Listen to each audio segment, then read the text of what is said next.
Israel के हमलों ने रिश्तों में खटास पैदा कर दी है। हाल ही में तुर्की के राष्ट्रपति एर्दोआन कह चुके हैं कि सीरिया को कमजोर करने वालों को बख्शा नहीं जाएगा। तुर्की के विदेश मंत्री हकन फिदान ने यहां तक कह दिया कि तुर्की हमला करने में भी देरी नहीं करेगा।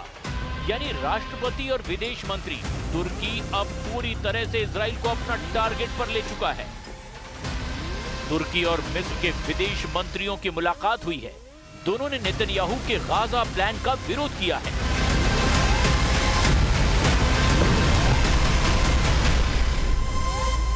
Bildiğiniz gibi Netanyahu hükümeti yeni bir adım attı ve Gazze'yi tamamen işgal etme niyetini açıkladı.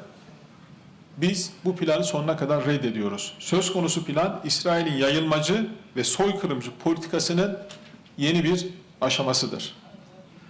Bu adım karşısında İslam dünyası olarak tam bir dayanışma içinde hareket etmeli ve uluslararası toplumu harekete geçirmeliyiz.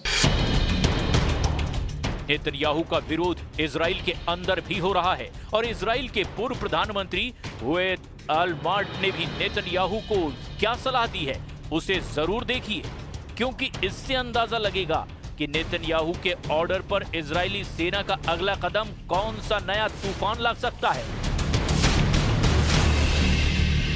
This decision is an outright move that will cost the lives of 20 Israelis that are still held by Hamas, and that will not end the military confrontation. That will not bring about the total elimination of every Hamas fighter. To assume that now we are going to reach out for what remained of Hamas and rescue the hostages is a fantasy. It will not happen. And it is totally unacceptable and unforgivable. इसमें कोई शक नहीं कि Israel के ground operation के जरिए अभी तक नेतन्याहू बंधकों को छुड़ाने में नाकाम रहे हैं। हमास के कब्जे में जितने भी इजरायली बंधक मारे गए हैं उनकी बड़ी वजह इजराइल का मिलिट्री ऑपरेशन है, क्योंकि हमास के इलाके में हमले और बमबारी की वजह से न सिर्फ हमास को नुकसान हुआ बल्कि कई बंधक भी उसी बमबारी में खत्म हो गए। 2006 से 2009 तक इजराइल के प्रधानमंत्री रहे एहुद ऑलमार्ट ने नेतन्याहू को वार्निंग दी है। उनका मानना है कि अगर गाजा पर इजराइल की सेना पूरी तरह कब्जा करती है तो गाजा के आखिरी कोने में होने वाली जंग बचे हुए बंधकों को भी मार डालेगी। एहुद ऑलमार्ट का दावा है कि गाजा में मिलिट्री एक्शन से ना हमास पूरी तरह हारेगा, ना ही बंधकों को बचाया जा सकेगा। We've been fighting for 22 months. And we had very impressive achievements, military achievements, in the course of these 22 months of fighting. Lots of pains and a very heartbreaking cost for us as well. We were responsible for killing many of the hostages as a result of the military operations in areas which were in the confrontation areas. Israel में अंदरूनी रूप से हाहाकार मचा हुआ है। संसद से लेकर नेतन्याहू के दफ्तर तक कोहराम मचा हुआ है। सवाल उठ रहे हैं कि गाजा में हमास के अलावा इजराइल को सबसे बड़ी चोट किसने पहुंचाई है? क्या ईरान की मिसाइलों ने इजराइल को नुकसान पहुंचाया? क्या हमास के खिलाफ चल रहे ग्राउंड ऑपरेशन ने इजराइल को झटके दिए? नेतन्याहू का सबसे बड़ा दुश्मन कौन साबित हुआ है? गाजा, वेस्ट बैंक, मस्जिद अल अक्सा, किस जगह नेतन्याहू को सबसे बड़ी गहरी चोट पहुंचाई जा रही है? देखा जाए तो नेतन्याहू के लिए चैलेंज बढ़ता जा रहा है। गाजा में ग्राउंड ऑपरेशन को लेकर के अब इजराइल के भी अधिकारी नेतन्याहू के फैसलों पर सवाल उठा रहे हैं।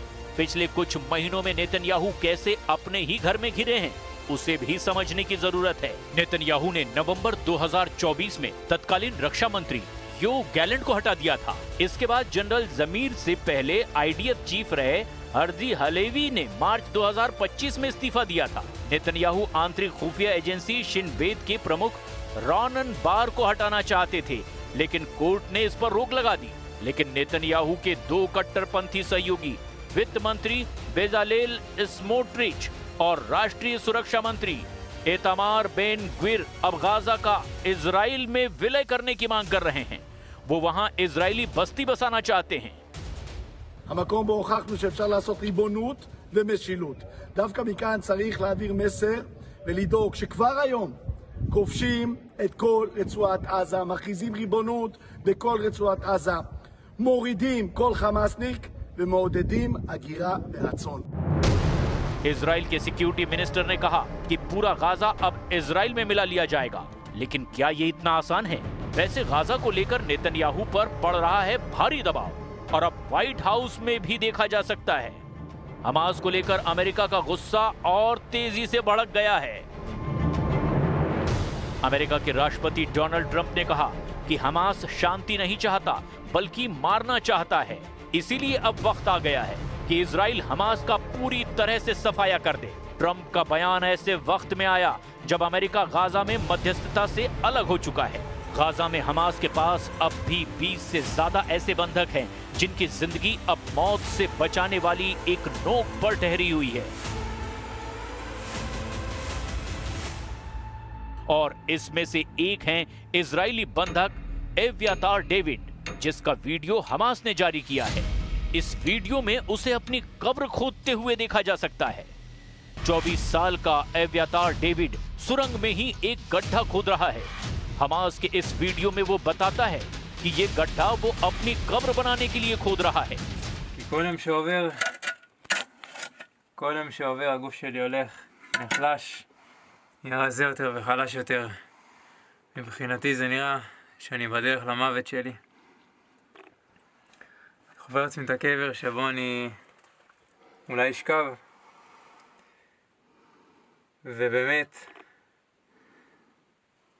כל יום שהולך ועובר הזמן נגמר, הזמן הולך ואוזל. इस वीडियो को बनाने का मकसद सिर्फ एक नजर आता है, वो है नेतन्याहू पर दबाव, ताकि बंधकों की आजादी की डिमांड को लेकर इजराइल में गुस्सा बढ़े और इसकी जद में नेतन्याहू भी आ जाएं और वो गाजा पर बमबारी बंद करने के लिए मजबूर हो जाएं। हमास के कब्जे में बाकी लोगों का हाल भी एव्यातार डेविड जैसा ही होगा और सबकी जान खतरे में होगी। यही डर पूरे इजराइल को सता रहा है और यही वजह है कि इजराइल की सड़कों पर आए दिन नेतन्याहू के खिलाफ प्रदर्शन होते हैं। लोग पोस्टर लेकर इकट्ठे होते हैं। उनकी मांग है कि इजरायली बंधकों की फौरन रिहाई हो और इसके लिए किसी भी सूरत में युद्ध को खत्म किया जाए और बंधकों को वापस लाया जाए। 7 अक्टूबर को हमास के हमले के दौरान 251 इजरायली बंधक बनाए गए थे। इस वक्त हमास के कब्जे में 22 बंधक बाकी हैं।